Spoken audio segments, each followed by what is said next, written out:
7 of the best surgeons in the world stood around his bed and agreed on exactly one thing. Damien Moretti would not survive the week. What none of them noticed, what none of them were paid to notice, was the maid in the corner, quietly staring at a blood bag that shouldn't have looked the way it did.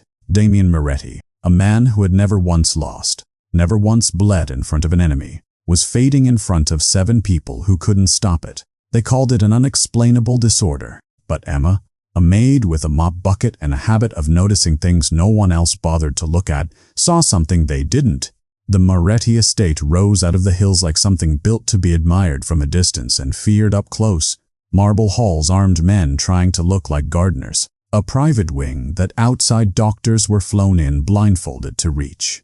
To the world, it belonged to a reclusive investor. To the people who actually mattered, it belonged to the man who decided who got to keep breathing in half of Europe. Damien had built that reputation over a decade. Quietly, efficiently, without needing to raise his voice twice. People who crossed him did not get second warnings. People who served him loyally were protected absolutely. That was the deal, and everyone understood it, which was why no one could understand what was happening to him now. It started small, a tremor in his hand during a meeting he later denied ever having. Then the color left his face. Then came the mornings he couldn't stand without help, the blood in his coughs, the 7 specialists flown in on his own private jets who ran test after test and came back with nothing. No virus, no toxin, no answer. Damien Moretti, untouchable for a decade, was dying of something with no name. Enter Emma Carter, 23 years old, working double shifts to keep her mother's medical bills paid and her younger brother in school. Emma had taken the housekeeping position at the estate because the pay was absurd and she'd stopped asking why. She signed papers she didn't fully read, surrendered her phone at the gate, and learned the rules fast. Don't speak unless spoken to. Don't linger near the East Wing. And never, under any circumstance, ask questions about the man upstairs. She kept her head down. She was good at being invisible. It was the only reason she still had the job. But as Damien's condition worsened, the household shifted around her. Victor Romano, Damien's oldest advisor, the man everyone assumed would take a bullet for his boss before letting harm reach him, began personally overseeing the medical wing. 7 surgeons were brought in from 4 different countries, each with a different theory and an ego to match it. There was Professor Adrian Keller, who trusted only Dr.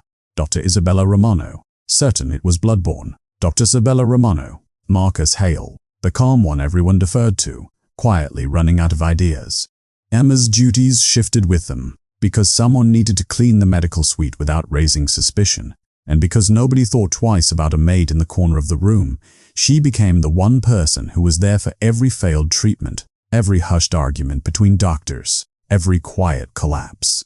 It was during one of those long, sterile afternoons that she first really saw him. Stripped of the reputation, stripped of the fear he commanded in every room he walked into, Damien Moretti looked like exactly what he was. A man running out of time. He lay against pillows too white for how gray his skin had turned, surrounded by machines that beeped out numbers Emma didn't understand but knew weren't good. One evening, a violent cough tore through him, and blood spattered across the sheets before anyone could react. Professor Keller barely glanced up from his tablet, telling Emma to change the linens before the stain set. She moved quickly, reaching for the soiled sheet, and Damien's hand caught her wrist. His grip had none of the strength his reputation promised, but his eyes, sharp even now, found hers. "I'm sorry," he said, "for the mess." Emma froze.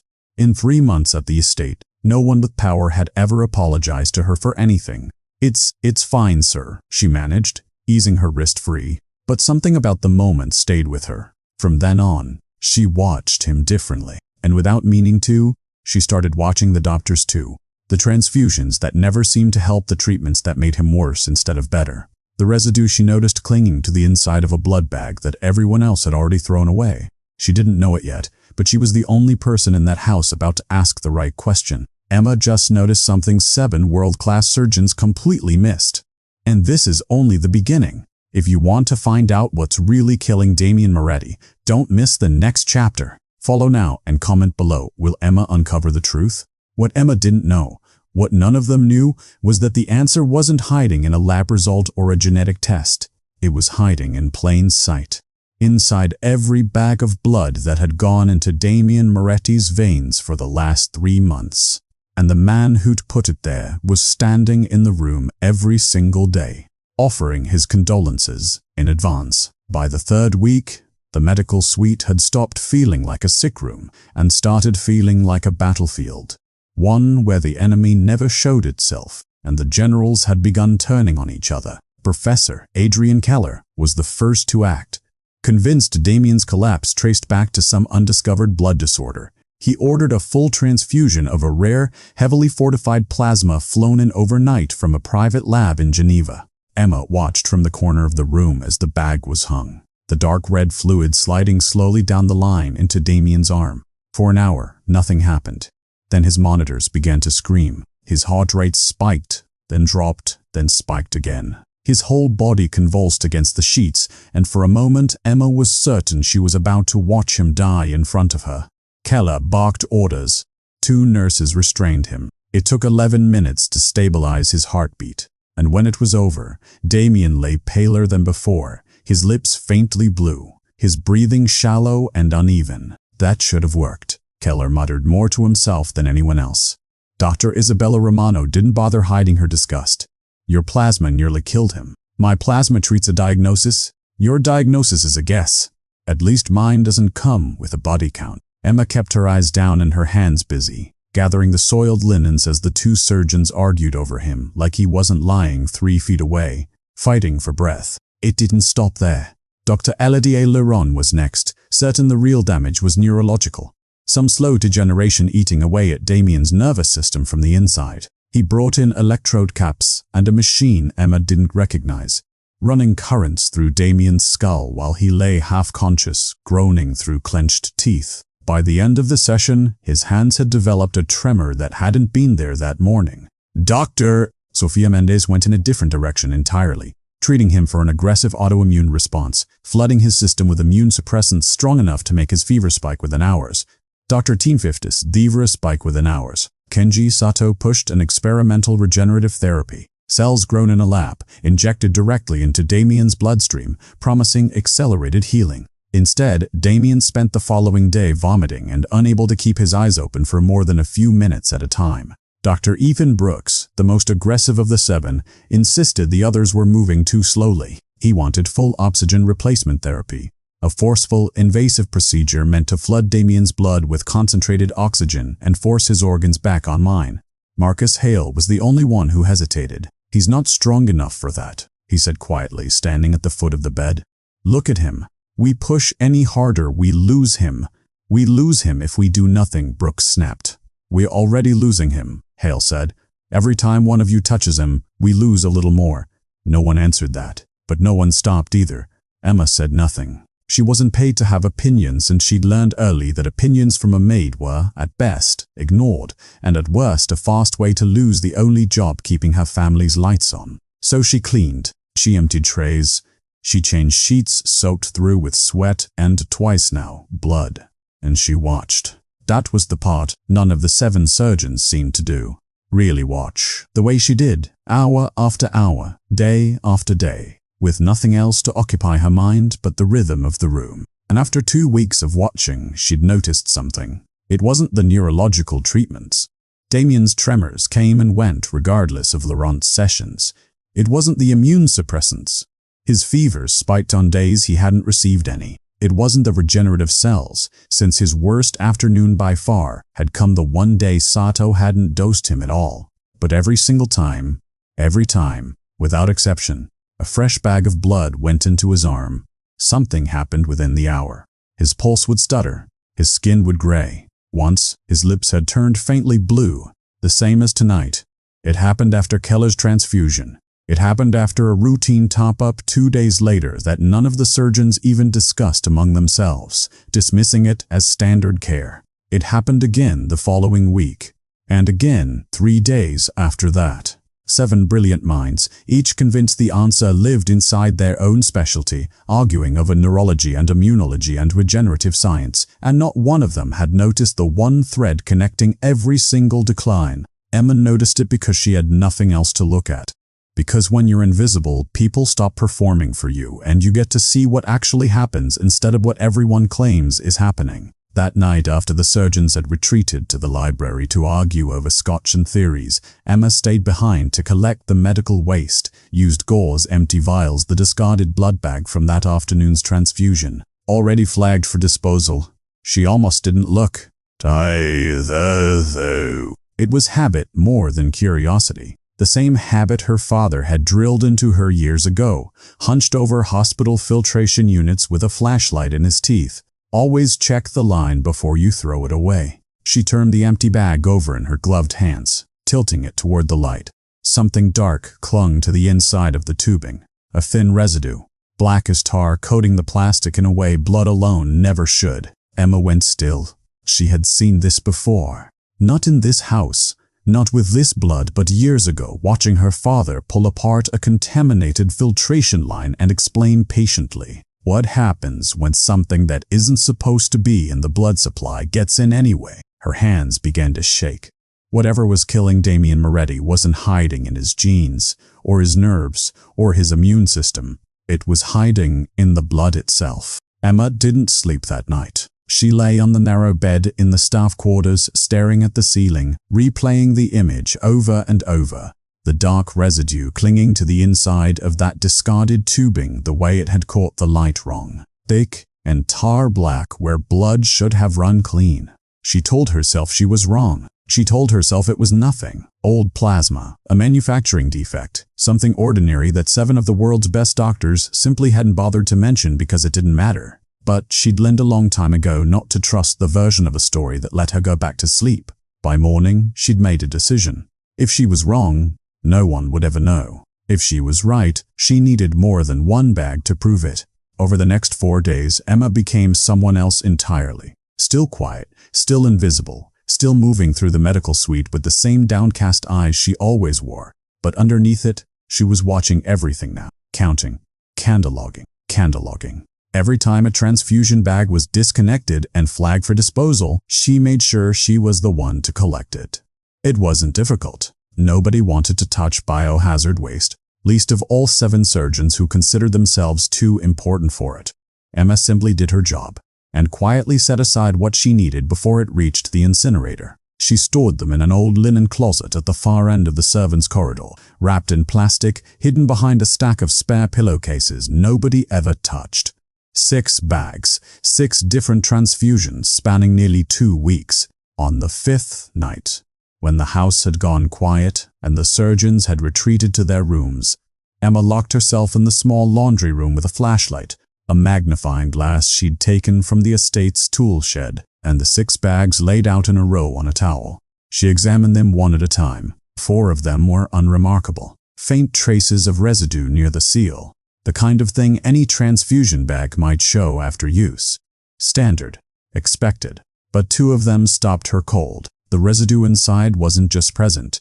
It coated the entire inner surface of the tubing, thick and dark, almost oily in the way it caught the flashlight beam. She leaned closer, and a smell reached her that she hadn't noticed before, faint but unmistakable once she focused on it. Something metallic, sharp, almost like old pennies left too long in a damp pocket. She turned the bag over. Small particles, barely visible, clung to the plastic near the base, fine and dark, like ground pepper, except they didn't move the way pepper would. They stuck. Emma sat back on her heels, her heart hammering. This isn't blood behaving badly. This is blood that's been changed. Her mind went without meaning to, back 15 years to a cramped garage behind their old house, her father's hands stained with grease, a hospital filtration unit disassembled across his workbench. He'd taken those repair contracts because they paid better than anything else in town. And because, as he always said, a machine that filters something as important as blood deserves someone who actually cares whether it works. She remembered him holding up a length of tubing, much like the ones in front of her now, pointing to a similar dark residue coating the inside. See this? This shouldn't be here. Blood, on its own, doesn't leave a mark like that. When you see something clinging to the line after everything's been flushed out, that means something got in that wasn't supposed to. Contamination. Someone didn't clean the equipment right, or worse, someone put something in that line on purpose. She hadn't understood the weight of that lesson at 12 years old. She understood it now, kneeling on a laundry room floor with gloved hands and a stolen flashlight, staring at 2 bags that shouldn't exist inside a house with unlimited resources and 7 of the finest doctors on earth. Someone was clean about it, careful about it, but not careful enough. This is impossible, she thought. Nobody could get medical supplies this specific into a house guarded around the clock, unless they didn't have to get past security at all. Unless they already had a way in. The realization settled into her chest like a stone. Someone inside the house, someone with access to the supply chain, someone nobody would think to question, was tampering with Damien's blood. Upstairs, Damien's condition had continued its slow collapse. Emma heard the argument before she reached the medical suite the next morning. Voices raised behind the heavy oak doors, sharper than she'd heard from the surgeons before. "We've tried everything," Keller was saying, his voice stripped of its usual arrogance. "Every specialty, every treatment.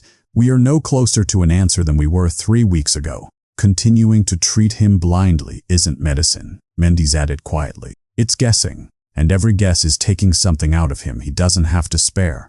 Marcus Hale's voice, when it came, sounded tired in a way Emma hadn't heard from him before. "I think," he said slowly, "we need to discuss whether continued treatment is even in his best interest." Silence followed. Emma stood frozen just outside the doorway, a tray of clean linens forgotten in her hands. They were talking about stopping, about letting him go. She thought of the 2 bags hidden behind the pillowcases in the linen closet, the dark residue, the metallic smell, her father's voice in her memory. She thought of Damien's hand catching her wrist, his voice rough with apology. Whatever was happening to him wasn't a mystery medicine could solve. It was something someone was doing to him, on purpose, one transfusion at a time, and if the treatment stopped now, whoever was responsible would simply have won. Emma made her decision before she'd even finished forming the thought. That night when the medical staff rotated for their shift change and the room sat empty for the 4 minutes it always did, Emma slipped inside, lifted the fresh transfusion bag prepared for Damien's next dose from the refrigeration unit, and hid it beneath her apron. If no one else was going to ask the right question, she would find the answer herself. The stolen bag sat hidden in the linen closet wrapped in plastic beside the others, and for 2 full days Emma didn't dare touch it. Taking discarded waste was one thing, nobody counted trash. Taking an active transfusion bag meant for Damien's next treatment was something else entirely. If anyone noticed it missing, there would be questions she couldn't answer. But no one noticed. No one ever noticed her at all. And for the first time since she'd started at the estate, Emma understood exactly how useful that could be. She needed more than residue and a bad feeling. She needed proof. Proof solid enough that 7 surgeons and a house full of armed men would have to listen to a maid. Which meant she needed to know where the blood was coming from. The medical storage room sat at the end of the east corridor, behind a door Emma had cleaned around 100 times without ever being permitted inside. It was supposed to be locked, but the estate ran on a rotation of overworked staff and overconfident security, and on the Tuesday night while the guard responsible for that wing took his dinner break exactly 40 minutes late, the door sat unlocked and unattended for just long enough. Emma slipped inside with her flashlight cupped in her palm. The beam narrowed to a thread of light. Refrigeration units lined one wall, humming quietly, filled with more bagged blood than Emma had ever seen in one place. Filing cabinets stood along the other, and it was there she went first, her hands trembling as she opened drawer after drawer, searching for anything that looked like a record. She found what she needed faster than she expected. A thick folder labeled Supply Chain, Medical. Inside were shipping manifests, supplier invoices, delivery confirmations, all stamped and dated going back nearly 4 months. She flipped through them quickly, scanning for the supplier name Marcus Hale had mentioned once in passing, a certified international blood bank that handled cases like Damien's, vetted and monitored and, in theory, untouchable. That name appeared exactly twice, in the first month. Every shipment after that came from a different supplier entirely. One Emma had never heard of, with an address that, when she searched her memory for anything familiar about it, gave her nothing at all. And at the bottom of every single invoice, in the same careful handwriting, was one signature authorizing the change. V. Romano. Emma stared at the name until it blurred. Victor Romano had personally approved the switch away from the certified supplier, quietly months ago, right around the time Damien's symptoms had first started. Every shipment since had gone through him. Every replacement, Every emergency order, every late-night delivery Emma had assumed was simply part of running a house this size. It wasn't oversight. It was a decision, a deliberate one, made and remade for 4 months straight by the one man in the house everyone trusted without question. This is impossible, she thought again, the same words from the laundry room returning to her. Except this time, they didn't feel impossible at all. They felt inevitable. She didn't sleep that night either. And the next evening when she saw Victor Romano leave his study alone and head toward the south wing, a part of the house with no medical purpose, no reason for him to be there at 9 o'clock at night, Emma followed. She kept her distance, moving the way she'd learned to move over 3 years of being invisible, close enough to the walls, slow enough to seem like she belonged, quiet enough to disappear into the background the second anyone looked her way.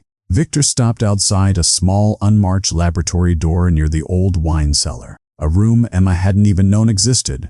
He knocked twice, a pattern, and the door opened from inside. Emma pressed herself against the shadowed archway across the hall, her heart slamming so hard she was certain he'd hear it.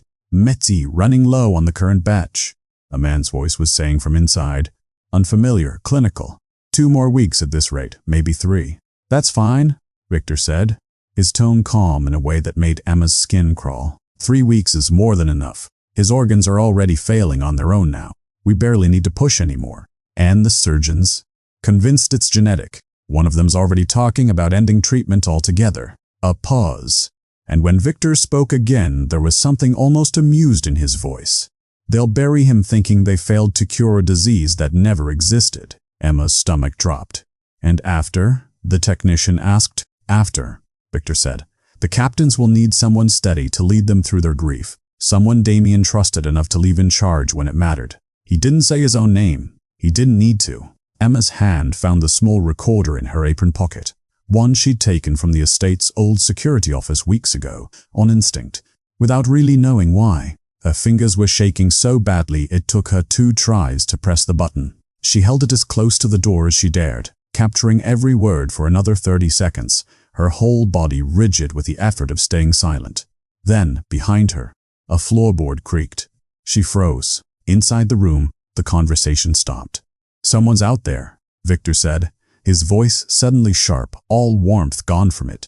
Emma didn't wait to hear anything else. She turned and ran, silent on the balls of her feet, cutting through the servants' passage 2 doors down, praying the darkness would swallow her before the laboratory door opened behind her. She didn't stop running until she reached her room, locked the door, and sank to the floor with the recorder still clutched in her hand. Proof, finally, that the illness had never been real at all. Here's Chapter 5. Chapter 5. The maid stops. The doctors. Emma didn't sleep. She sat against her locked door until the sky outside her small window turned gray. The recorder clutched so tightly in her palm that its edges had left marks in her skin. She had proof now, real proof. A voice on tape confirming everything the residue and the invoices had already told her. But proof meant nothing as she was too afraid to use it. And by morning, she understood she didn't have the luxury of waiting for the right moment. Because when she finally forced herself into the corridor, she heard the commotion before she reached the medical suite. "His organs are failing," someone was shouting. "We need a transfusion now or we lose him within the hour." Emma's blood went cold. She pushed through the door before she could think better of it. Damien lay motionless on the bed, his skin the color of ash, an oxygen mask fogging with each shallow breath. Monitors blared warnings in a rhythm that made Emma's stomach twist. Marcus Hale stood at his side, his face drawn and exhausted, while Keller prepped a fresh transfusion bag, the same dark red bag Emma had learned over 3 sleepless weeks to fear more than anything else in that house. "We have no choice," Keller was saying. "Whatever this is, his body needs blood volume or he won't survive the day." Emma's eyes went to the bag in his hands. She recognized the label, the supplier, the same one from the invoices, the same handwriting authorizing every shipment for the last 4 months. "Stop," she said. No one looked at her. Keller was already hanging the bag, adjusting the line. "Stop." Emma's voice cracked through the room, louder than she'd ever spoken in that house, louder than she'd spoken anywhere in years. Every head turned. Before anyone could react, Emma crossed the room and grabbed the IV line, wrenching it free from the port just as the first drops of blood began sliding down the tube. The room erupted. "What is she doing? Get her out of here." Two security guards who'd been posted near the door moved fast, weapons rising, one hand already closing around Emma's arm hard enough to bruise. She didn't fight it. She didn't have time to. "That blood is poisoned," she said, her voice shaking but clear, forcing the words out before anyone could drag her from the room. "It's been poisoned for months. That's why nothing is working. That's why every treatment makes him worse." "That is enough," Keller snapped, his face flushed with fury. "You are a housekeeper.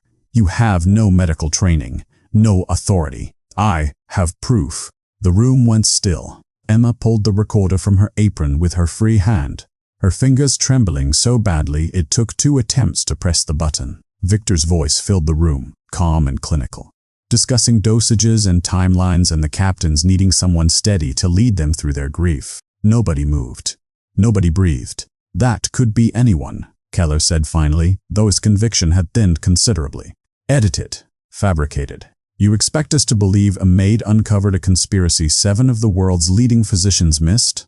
I don't expect you to believe me," Emma said. "I expect you to test the blood." Silence stretched through the room, broken only by the frantic rhythm of Damien's monitors. It was Marcus Hale who finally spoke. "Test it," he said quietly. "Marcus, test it," Hale repeated, sharper this time. "If she's wrong, we've lost 10 minutes. If she's right, we've been killing him ourselves for months." He looked at Emma, something unreadable crossing his face. "Where are the other samples?" "The linen closet," Emma said. "Behind the pillowcases. 6 bags. 2 of them will show contamination." Hale nodded once to a nurse, who ran from the room without a word. The next 20 minutes felt longer than the last 3 weeks combined. Emma stood frozen near the wall, the guard's grip still tight on her arm, watching Damien's chest rise and fall in shallow, uneven movements, while the surgeons argued in hushed, furious tones around her. Then the lab technician returned, a printed result sheet in her shaking hands. "Contaminated," Hale said finally, reading it aloud, his voice barely above a whisper. "Anticoagulant compound, foreign, not part of any standard treatment protocol. Present in 2 of the 6 samples. Consistent timing with his worst episodes." The room fell into a silence so complete Emma could hear her own pulse. "Clean blood," Hale said suddenly, snapping back into motion. "Now, from the original supplier, not this one. I want it verified twice before it goes anywhere near him." The room moved fast after that. A fresh bag was retrieved, tested, retested, and finally hung. Emma stood back, released now, forgotten in the chaos of the room resetting itself around a truth it hadn't been ready for. She watched the clean blood slide down the line into Damien's arm and waited, every muscle in her body rigid for something, anything to change. It took almost an hour. His breathing steadied first, the shallow, uneven rasp settling into something slower, deeper. The gray in his skin began, slowly, to recede. The monitors, which had screamed warnings for days, quieted into a rhythm that sounded, for the first time in weeks, almost normal. Emma didn't realize she was crying until Hale gently touched her shoulder and told her it was over, that he was stabilizing. She stayed in the room long after the surgeons had scattered to argue over what came next, standing quietly at the edge of the bed the way she had every day for weeks. Except now she wasn't invisible anymore. Damien's eyes opened slowly, unfocused at first, then finding her. His voice, when it came, was barely more than a breath. "Why?" he asked. "Would you risk your life for mine? Victor thinks he's already won, but Emma is holding the one piece of proof that could destroy everything he's built. Will Damien survive his own trusted advisor's betrayal? The next chapter changes everything. Follow for updates and let us know in the comments.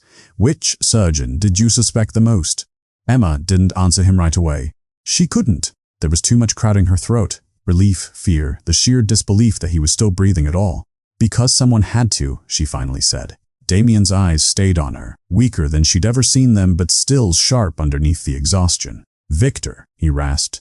Say his name again. She did. She told him everything. The invoices, the laboratory, the voice on the recorder promising to lead the captains through their grief. Damien listened without moving, his jaw tightening with every word, until there was nothing left of the dying man in that bed and only the man who had built an empire out of patience and precision. Then let him grieve. Damien said quietly. Let him grieve loud enough for everyone to hear. By the next morning, only 4 people knew Damien Moretti was alive. Marcus Hale sealed the medical records himself, listing cause of death as cardiac failure brought on by an undiagnosed blood disorder. Close enough to the truth that no one would question it, far enough from it that no one would find him. 2 bodyguards, men who'd served Damien since before Victor had earned his trust, moved him under cover of night to a private wing sealed off from the rest of the estate, his existence erased from every log, every schedule, every mouth but theirs.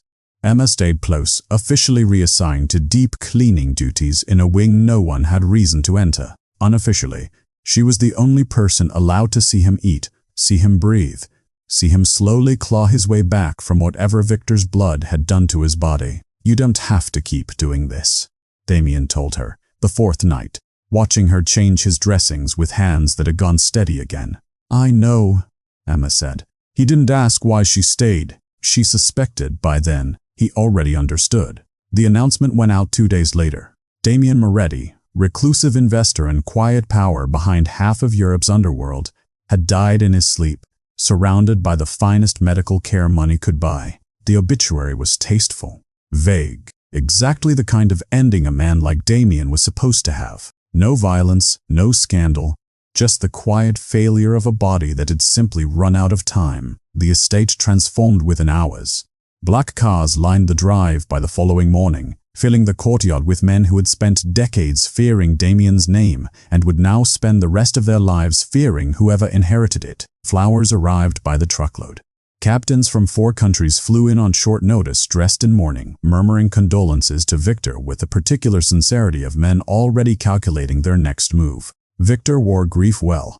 He always had. He stood at the center of it all, accepting hands on his shoulder, quiet words of sympathy, the occasional embrace from men who'd known Damien for 20 years. His eyes were appropriately red. His voice, when he spoke of Damien, cracked in all the right places. He was like a brother to me, Victor told one of the visiting captains. And Emma, standing near the wall with a tray of untouched refreshments, had to fight to keep her face still. The succession ceremony was scheduled for the following evening. A private gathering of Damien's inner circle. The captains who mattered. The ones whose loyalty would decide who truly ran the empire now that its architect was gone. Victor had planned every detail himself. The seating, the order of toasts, the moment near the end when someone would suggest, gently, respectfully, as though the thought had only just occurred to them, that the organization needed someone steady to lead it forward, someone like Victor. Emma wore the recorder taped beneath her collar that night, the same device that had saved Damien's life 3 weeks earlier, small enough to disappear against her skin. Marcus had shown her exactly where to stand, close enough to catch every word, far enough to remain what she'd always been in that house, invisible.